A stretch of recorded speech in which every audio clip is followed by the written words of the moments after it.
he had already weakened some light squares with c3 as well. These positions, like if he could consolidate and put the pawn on b3, castle queenside, and so on, then he'd be fine. And yeah, I see that the arrow is showing f3, and that's what I was expecting. 100%.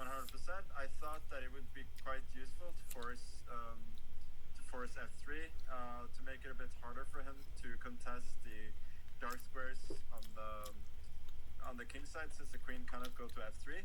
And so I thought I had a fine position here, and that's what Hikaru said after the game as well, that he thought that the black position was easier to play. But certainly compared to the game, this was of course a lot better.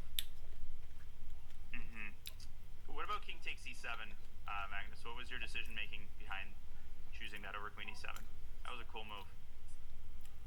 Yeah, it's not like the king is gonna.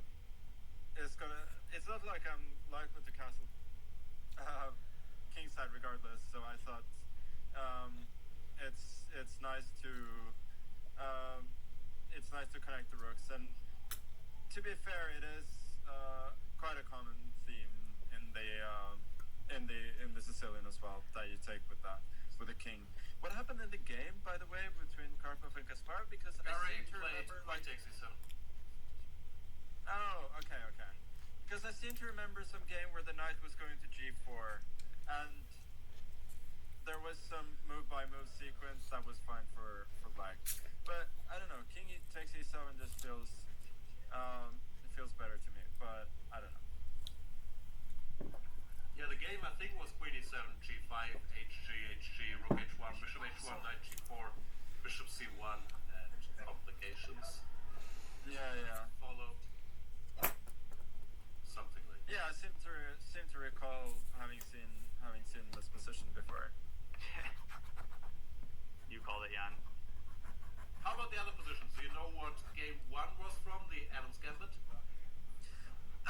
Yeah, I was just thinking that this smells of Steinitz to high heaven, and that was confirmed as well. The second one was quite a bit harder. For the second one, of course, the players voted on the position, and I think everybody sort of voted for what they wanted. I was thinking that I definitely don't want anything to do with the rouser, so it was between the French and and this one, and I thought the French just looked